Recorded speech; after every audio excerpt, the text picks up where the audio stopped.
तो जय हिंद दोस्तों, स्वागत है आप सभी का एक बार फिर से। तो भाई बच्चों, 23 तारीख की जो पहली शिफ्ट है उसका पेपर हो चुका है। और इस पेपर में आपके कौन कौन से आंसर सही हो जाएंगे कि मैं आपको एक बार मार्क करा देता हूं, ताकि आप थोड़ा सा सेटिस्फाइड हो जाओ कि आपके कौन कौन से क्वेश्चन सही हुए हैं, कौन कौन से गलत हुए हैं। बिल्कुल स्टिक एनालिसिस है इसमें, केवल हम जीएस के जो क्वेश्चन है उन्हीं को करेंगे। कोई मैं आपको डिटेल्स नहीं समझाऊंगा, केवल और केवल आपको आंसर चेक कराऊंगा। तो ये पहला जो क्वेश्चन पूछा गया था, हो सकता है ये क्वेश्चन आपका ऊपर नीचे दे रखा हो आपके सेट के अकॉर्डिंग। तो यहाँ पर आप चेक कर सकते हो कि इस जो क्वेश्चन है, क्वेश्चन को पढ़ के चेक कर सकते हो आप कि आपका क्वेश्चन का आंसर क्या हुआ है। तो द स्कारलेट लेटर जो पुस्तक है ये है नेथाइल की पुस्तक है। आपका इस सेट में डी मार्क है, जो आपका होगा आप उस हिसाब से देख लेना। यहाँ पे पूछा जा रहा है, ये क्वेश्चन पूछा गया था भाई, सोशल मीडिया प्लेटफॉर्म है जिसका स्ट्रीक्स नामक सुविधा प्रदान की गई है। ये प्रदान कौन करता है? स्नैपचैट करता है। पल्लव वंश की राजधानी पूछी है, और देखिए पल्लव वंश की राजधानी, राजधानी की मैंने देखिए कल या परसों शायद मैंने टेलीग्राम पर सारी पिक्चर डाली थी, उसमें सभी राजधानी थी। तो इसकी राजधानी हो जाएगी कांचीपुरम।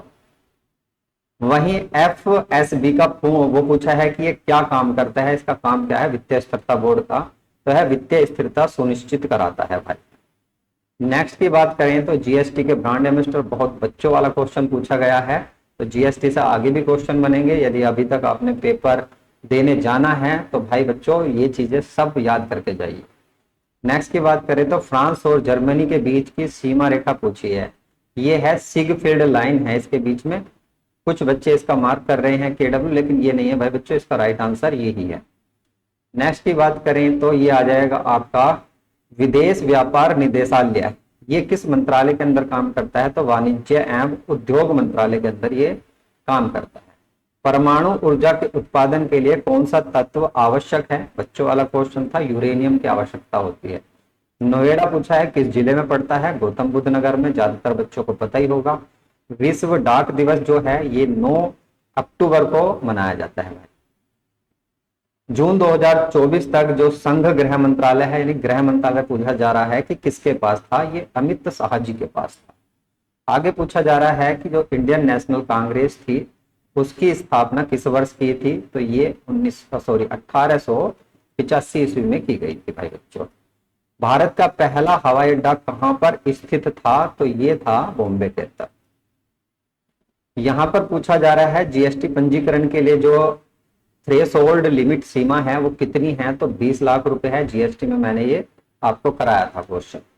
वहीं यहां पर पूछा जा रहा है कि खालिस्तान में किसकी जरूरत पड़ती है? तो भाई बच्चे इस क्वेश्चन को देख लेना। जो हैकर को अपने खाते की जानकारी चुराने के लिए, कंप्यूटर संक्रमित करने के लिए मदद करता है, ये करता है स्मिशिंग। तो स्मिशिंग इसका राइट आंसर होगा। आप देख लेना कि आपका ऑप्शन कौन सा है। क्रोएशिया की राजधानी पूछी गई है कि क्रोएशिया की राजधानी क्या है? जाग्रेब हो जाएगी राजधानी। और ये सभी चीजें मैंने पिछली बार करा रखी थी भाई बच्चों, और आगे भी पूछी जाएंगी। यदि आपने पेपर देने जाना है तो याद करके जाइए। ये है आतंकवाद से लड़ने में सूचना साझा करना किन तरीकों से महत्वपूर्ण हो जाता है? तो इसका आंसर हो जाएगा ए। ये वाली जो लंबी लाइन है यही इसका आंसर है। आगे बात करें तो भाई भारत के किस पड़ोसी देश को क्या पूछा जा रहा है कि थंडर ड्रैगन की भूमिका? तो ये भूटान को कहा जाता है भाई थंडर ड्रैगन। यहां पर पूछा जा रहा है कि सोशल मीडिया जो प्लेटफॉर्म है वो नहीं है। तो गूगल सर्च इंजन है, बाकी सभी जो हैं ये सोशल मीडिया प्लेटफॉर्म है। यहां पर पूछा जा रहा है यूट्रोफिकेशन जो प्रदूषण के लिए जो पूछा जा रहा है कि ये प्रदूषण किसका है? तो ये है जल प्रदूषण। आगे की बात करें तो भाई 1946 में विमुद्रीकरण के दौरान आरबीआई के गवर्नर पूछे जा रहे हैं, कौन थे? तो ये थे सीडी देशमुख जी। भारतीय संविधान में नीति निर्देशक तत्व पूछे हैं कि ये कौन से भाग के अंदर हैं? भाग 4 के अंदर। पुस्तक लाइफ मिसपेंट, तो ये लाइफ मिसपेंट है सूर्यकांत त्रिपाठी निराला जी की पुस्तक। वहीं बात करें अगला क्वेश्चन जो पूछा गया है आपसे, आसमान के नीलेपन का मुख्य कारण क्या है? तो ये बिखराव है, यानी कि प्रकाश का प्रकीर्णन है।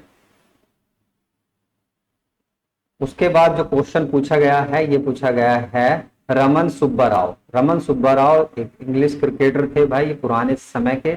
तो इनका निधन हुआ है। खेल से पूछा है कि किस खेल से जुड़े हुए थे। प्रायद्वीप भारत की सबसे लंबी नदी, सभी ज्यादातर बच्चे जानते हैं तैयारी करने वाले, गोदावरी नदी। वहीं एनएचआरसी का पूर्ण रूप, मैंने जब एनएचआरसी पढ़ाया था आपको, उस समय भाई बच्चों मैंने आपको बताया था कि इसका हो जाएगा national human right commission.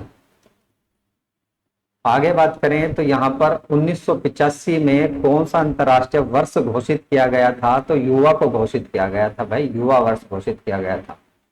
Khalistan पूछा जा रहा है कि अनुसंधान विधियां जो उत्तरदाताओं की प्रतिक्रियाओं के आधार पर उनसे गहन और आगे की जांच और पूछताछ करने में सहायता करती हैं, ये गुणात्मक अनुसंधान है, इसका राइट आंसर। बीआरआई का पूर्ण रूप पूछा गया है, बेल्ट एंड रोड इनिशिएटिव।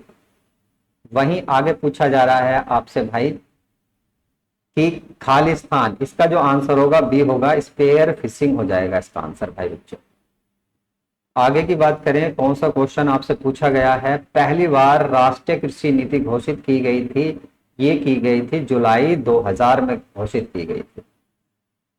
यहाँ पे पूछा जा रहा है कि अंतरराष्ट्रीय मानव अधिकार आयोग, ये 2006 में गठित किया गया था भाई। आगे की बात करें तो क्वेश्चन पूछा गया है आपसे, अफ्रीका के आर पार दौड़ लगाने वाले व्यक्ति कौन थे, पहले व्यक्ति थे रस कुक थे ये भाई। भारतीय कृषि अनुसंधान संस्थान ने भारत में संरक्षित बासमती किस्मों की खेती के लिए किस देश के खिलाफ कानूनी कार्यवाही की है। दरअसल 2022 में इंटरनेशनल लेवल पर जीआई टैग जो मिला था बासमती चावल के लिए, पाकिस्तान को मिला था, तो इसी के खिलाफ किया है। कौन सा भारतीय राज्य अपनी अनूठी वर्ली चित्रकारी, वर्ली महाराष्ट्र के अंदर आ जाएगी। चिकनकारी देके पूछा गया है, ये लखनऊ के अंदर चिकनकारी। महासागरीय अम्लीकरण का कारण जो है वो समुद्री जल द्वारा CO2 का अवशोषण करना है, तो आपका जहां पर भी आंसर हो वहां चेक कर लेना। तो भाई बच्चों ये 37-38 क्वेश्चन थे, ये मैंने आपको करा दिए, बिल्कुल राइट आंसर है। आप यहां से कवर कर सकते हैं, आप अपने मैच कर सकते हैं कि आपके कितने सही हुए हैं। और एक जो बच्चे पेपर देने जा रहे हैं उनके लिए मेरा थोड़ा सा सजेशन है कि वो इनसे रिलेटेड क्वेश्चन जरूर पढ़ के जाएं, क्योंकि आपके आने वाले समय में ये क्वेश्चन पूछे जाएंगे। तो मिलता हूं अगले और एक नए सेट के साथ, नए एनालिसिस के साथ। धन्यवाद।